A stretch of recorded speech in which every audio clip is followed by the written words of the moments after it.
अस्सलाम वालेकुम मलक साहब, की हाल चाल जे? वालेकुम अस्सलाम। मलक साहब ठीक ठाक हो? अल्हम्दुलिल्लाह। अच्छा मलक साहब, है ਜਿਹੜਾ कारखाना ਲੱਗਾ ਹੈ, यूनिट ਲੱਗਾ ਹੈ, किस चीज़ ਦਾ है? ਇਹ ਜੀ ਮੁੰਜ ਆਉਂਦੀ ਹੈ ਜੀ ਲੱਕੀ ਮਰਵਤ ਤੋਂ। ਲੱਕੀ ਮਰਵਤ ਤੋਂ? ਹਾਂਜੀ। ਇੱਕ ਬੂਟਾ ਹੁੰਦਾ, ਕੋਈ ਦਰਖਤ ਹੈ? ਇੱਕ ਜਿਵੇਂ ਇੱਕ ਜੰਗਲ ਹੁੰਦਾ ਨਾ, ਜੰਗਲਾਤ, ਹਾਂਜੀ, ਉਹਦੇ ਵਿੱਚ ਇੱਕ ਕਾਨਾ ਉਗਦਾ ਹੈ। ਅੱਛਾ ਤੇ ਉਹਨੂੰ ਛਿਲਿਆ ਜਾਂਦਾ ਹੈ। ਅੱਛਾ ਛਿਲ ਕੇ ਤੇ ਫਿਰ ਇਹਨੂੰ ਤਿਆਰ ਕੀਤਾ ਜਾਂਦਾ ਹੈ। ਅੱਛਾ।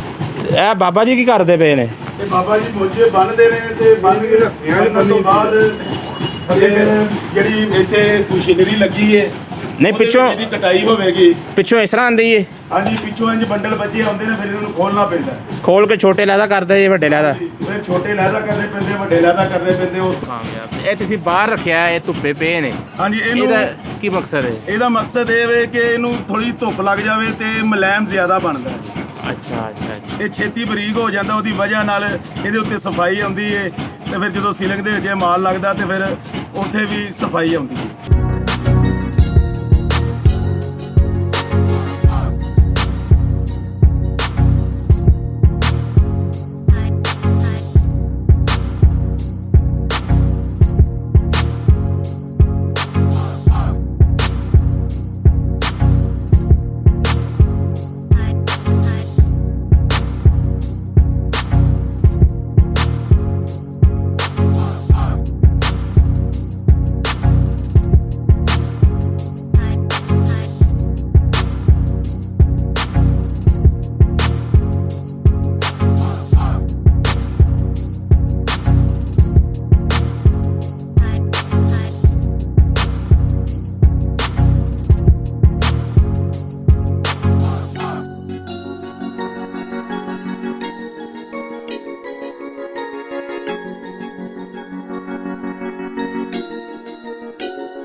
ਅੱਛਾ ਅੱਛਾ। ਇਹਨੂੰ ਦੁਬਾਰੇ ਕੰਘੀ ਲੱਗੇਗੀ।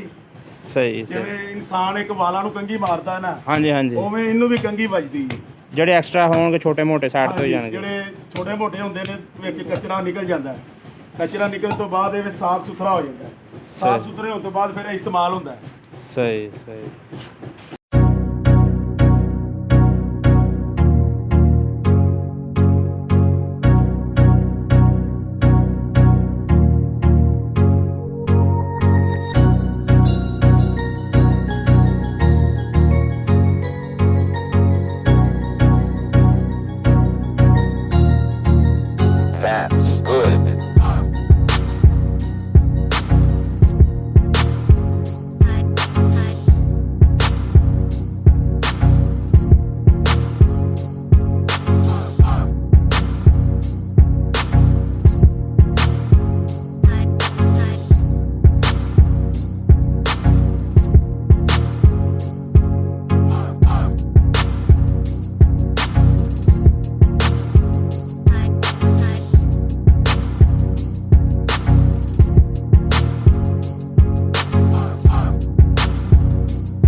ਉਸਤਾਦ ਜੀ ਇਹ ਲੈਦਾ ਕਿਉਂ ਰੱਖਣ ਡੇ ਜੇ?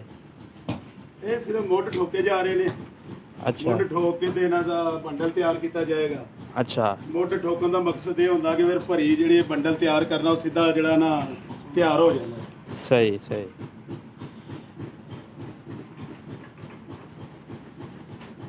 ਐ ਹੁਣ ਚੱਲ ਜਾਣਗੇ ਮਸ਼ੀਨਾਂ ਤੇ? ਹਾਂਜੀ ਇਹ ਹੁਣ ਜਾਏਗੀ ਜੀ ਆਪਣਾ ਬੰਡਲ ਬਣ ਕੇ ਤਿਆਰ ਹੋਣ ਦੇ ਨੇ ਮੁਖਤਲਿਫ ਸ਼ਹਿਰਾਂ ਦੇ ਵਿੱਚ ਜਾ ਕੇ ਇਸਤੇਮਾਲ ਹੋਏਗੀ। ਅੱਛਾ ਅੱਛਾ ਅੱਛਾ ਸੀਲਿੰਗ ਵਾਸਤੇ ਜਾ ਰਹੀ? ਸੀਲਿੰਗ ਵਾਸਤੇ ਜਾ ਰਹੀ ਹੈ। ਇਹ ਮਾਲ ਕਿੱਥੇ ਜਾ ਰਿਹਾ ਤੁਹਾਡਾ? ਇਹ ਮਾਲ ਜਾਣਾ ਜੀ ਆਪਣਾ ਸਿੱਲਾ ਵਾਲੀ। ਸਿੱਲਾਂ ਵਾਲੀ? ਹਾਂਜੀ ਅੱਛਾ ਲਾਲੀਆਂ ਤੋਂ ਅੱਗੇ ਸਿੱਲਾ ਵਾਲੀ ਇਹ ਉੱਥੇ ਮਾਲ ਜਾਣਾ ਹੈ। ਅੱਛਾ ਇਹ ਉੱਥੇ ਜਾ ਕੇ 4 ਪਾਈਆਂ ਵਾਸਤੇ ਤਿਆਰ ਹੋਏਗਾ। ਅੱਛਾ ਮਤਲਬ ਉੱਥੇ ਮਸ਼ੀਨਾਂ ਲੱਗੀਆਂ ਨੇ? ਹਾਂਜੀ ਉੱਥੇ ਮਸ਼ੀਨਾਂ ਲੱਗੀਆਂ ਤਕਰੀਬਨ ਕਈ ਸ਼ਹਿਰਾਂ ਦੇ ਵਿੱਚ ਛੋਟੇ ਛੋਟੇ ਕਸਬਿਆਂ ਦੇ ਵਿੱਚ ਮਸ਼ੀਨਾਂ ਲੱਗੀਆਂ ਨੇ। ਅੱਛਾ ਉਹ ਆਪਣਾ ਤਿਆਰ ਕਰ ਲੈਂਦੇ ਹਾਂਜੀ ਉਹ ਫਿਰ? ਆ ਜਿਹੜਾ ਮੇਨ ਮਰਕਜ਼ ਹੈ ਇਹ ਸੰਗਲਾ ਹੈ। ਪੂਰੇ ਪਾਕਿਸਤਾਨ ਚ ਇੱਥੋਂ ਜਾਂਦਾ? ਹਾਂਜੀ ਪੂਰੇ ਪਾਕਿਸਤਾਨ ਦੇ ਵਿੱਚ ਛੋਟੇ ਛੋਟੇ ਸ਼ਹਿਰਾਂ ਦੇ ਵਿੱਚ ਸੰਗਲਾ ਹਿੱਲ ਤੋਂ ਜਿਹੜਾ ਮਾਲ ਜਾਂਦਾ ਹੈ। ਅੱਛਾ ਤੇ ਮੈਂ ਇਹ ਸਮਝਦਾ ਪਿਆ ਸਾਂ ਕਿ ਸ਼ਾਇਦ ਸੀਲਿੰਗ ਵਾਸਤੇ ਜਾ ਰਿਹਾ ਮਾਲ। ਇਹ ਸੀਲਿੰਗ ਵਾਸਤੇ ਵੀ ਜਾਂਦਾ ਜੀ, ਵਾਣ ਵਾਸਤੇ ਵੀ ਜਾਂਦਾ, ਦੋਵਾਂ ਕੰਮਾਂ ਦੇ ਵਿੱਚ ਇਸਤੇਮਾਲ ਹੁੰਦਾ ਹੈ। ਦੇਖੋ ਮੈਨੂੰ ਸਾਡੀ ਸਲਾਹ ਹੈ ਕਿ ਜਿਹੜੇ ਬੱਪ ਬਣਦੇ ਨੇ ਨਾ। ਅੱਛਾ ਹਾਂਜੀ ਉਹਨਾਂ ਨੂੰ ਆਖੀ ਸਮਾਂ ਕਰਿਆ ਸਹੀ। ਇਹ ਕਿੰਨੇ ਦਾ ਬੰਡਲ ਬਣਦਾ ਜੀ? ਕਿੰਨੇ ਵਜਨ? ਇਹ 40 ਕਿਲੋ ਦਾ ਵਜ਼ਨ ਹੈ ਜੀ ਇਹਨਾਂ ਦਾ। ਅੱਛਾ ਤੇ ਇਹ ਤਿਆਰ ਕਰਕੇ ਇਨਸ਼ਾਅੱਲਾ ਮੁਖਤਲਿਫ ਸ਼ਹਿਰਾਂ ਵਿੱਚ ਜਾਏਗਾ। ਸਹੀ। ਮੁੰਜ ਵਾਲੀ ਜਿਹੜੀ ਮਸ਼ੀਨਰੀ ਉਹ ਪਈ ਇਸ ਇਹ ਤੋਂ ਬਣ? ਇਹ ਜਿਹੜੀ ਮਸ਼ੀਨ ਪਈ ਹੈ ਇਹਦੇ ਉੱਤੇ ਵਾਣ ਬਣਦਾ ਜੀ। ਵਾਣ ਬਣਦਾ?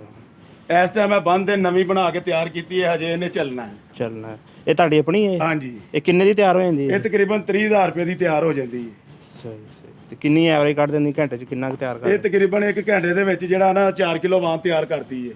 ਅੱਛਾ ਤੇ ਮਜ਼ਦੂਰ ਜਿਹੜੇ ਨੇ 12 ਘੰਟੇ ਕੰਮ ਕਰਦੇ ਨੇ। 12 ਘੰਟੇ ਕੰਮ ਕਰਦੇ। ਇਹ ਸਾਰਾ ਨਿਜ਼ਾਮ ਠੇਕੇ ਤੇ ਹੁੰਦਾ ਇਹਨਾਂ ਦਾ? ਹਾਂਜੀ ਸਾਰਾ ਠੇਕੇ ਦਾ ਹੁੰਦਾ ਜੀ। ਇਹਨਾਂ ਨੇ ਜਿੰਨੀ ਮਿਹਨਤ ਕਰਨੀ ਹੈ ਇਹਨਾਂ ਨੇ ਆਪਣੇ ਉਹਨੇ ਪੈਸੇ ਲੈਣੇ। ਸਹੀ ਸਹੀ। ਤੁਸੀਂ ਆਪਣੀਆਂ ਲਗਾ ਰਹੇ ਹੋ ਮਸ਼ੀਨਾਂ ਮਤਲਬ? ਹਾਂਜੀ ਸਹੀ ਜ਼ਬਰਦਸਤ।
ਇਹ ਸਿਰਫ ਮਖਸੂਸ ਜਗ੍ਹਾ ਦੇ ਉੱਤੇ ਲੱਗਾ ਹੈ। ਕਿਹੜਾ ਸ਼ਹਿਰ ਹੈ ਇਹ? ਸ਼ਹਿਰ ਕਬੂਲੇ 'ਚ ਲੱਗੇ ਨੇ ਤੇ ਸ਼ਹਿਰ ਸੰਗਲਾ ਹਿੱਲ ਦੇ ਵਿੱਚ ਲੱਗੇ ਨੇ। ਪੂਰੇ ਪਾਕਿਸਤਾਨ 'ਚ ਸਿਰਫ ਦੋ? ਹਾਂਜੀ 2 ਯੂਨਟਾਂ ਨੇ ਸਿਰਫ ਚੱਲਦੀਆਂ। ਅੱਛਾ ਤੇ ਤੁਹਾਡਾ ਮਾਲ ਕਿੱਥੇ ਜਾਂਦਾ ਹੈ? ਸਾਡਾ ਮਾਲ ਤਕਰੀਬਨ ਪਾਕਿਸਤਾਨ ਦੇ ਹਰ ਸ਼ਹਿਰ ਦੇ ਵਿੱਚ ਜਾਂਦਾ ਹੈ। ਅੱਛਾ ਹਰ ਸ਼ਹਿਰ ਦੇ ਵਿੱਚ ਇਸਤੇਮਾਲ ਹੁੰਦਾ ਹੈ। ਸੀਲਿੰਗ ਵਿੱਚ ਵੀ ਇਸਤੇਮਾਲ ਹੁੰਦਾ ਹੈ। ਜ਼ਿਆਦਾ ਸੀਲਿੰਗ 'ਚ ਸਮਾਨ ਹੋ ਰਿਹਾ? ਸੀਲਿੰਗ ਵੀ ਦੀ ਜਿਹੜੀਆਂ ਛੱਤਾਂ ਚਾਕ ਦੀਆਂ ਬਣਦੀਆਂ ਨੇ ਉਹਦੇ ਵਿੱਚ ਇਹ ਇਸਤੇਮਾਲ ਹੁੰਦਾ ਹੈ। ਮਤਲਬ ਉਹ ਜੋ ਪਹਿਲੇ ਤੋਂ ਹੁੰਦਾ ਸੀ ਨਾ ਕੋਕੋਨਟ ਦੇ ਚੀਜ਼? ਹਾਂਜੀ ਉਹ ਅੱਜ ਕੱਲ੍ਹ ਫਲਾਪ ਹੋ ਗਿਆ, ਉਹਦੇ ਵਿੱਚ ਤਾਕਤ ਨਹੀਂ ਹੁੰਦੀ। ਇਹਦੇ ਵਿੱਚ ਤਾਕਤ ਜ਼ਿਆਦਾ ਹੁੰਦੀ ਹੈ, ਇਸ ਵਜ੍ਹਾ ਤੋਂ ਇਹ ਕਾਮਯਾਬ ਹੈ। ਸਹੀ ਸਹੀ। ਬੜੀ ਮਿਹਰਬਾਨੀ, ਬਹੁਤ ਸ਼ੁਕਰੀਆ ਅਨਵਰ ਸਾਹਿਬ, ਬੜੀ ਇਨਫੋਰਮੇਸ਼ਨ ਸਾਨੂੰ ਦਿੱਤੀ ਤੁਸੀਂ। ਤੁਹਾਡਾ ਬਹੁਤ ਬਹੁਤ ਸ਼ੁਕਰੀਆ ਸਰ। Thank you. ਠੀਕ ਹੈ ਜੀ, ਅਸਲਾਮ ਵਾਲੇਕੁਮ। ਵਾਲੇਕੁਮ ਅਸਲਾਮ।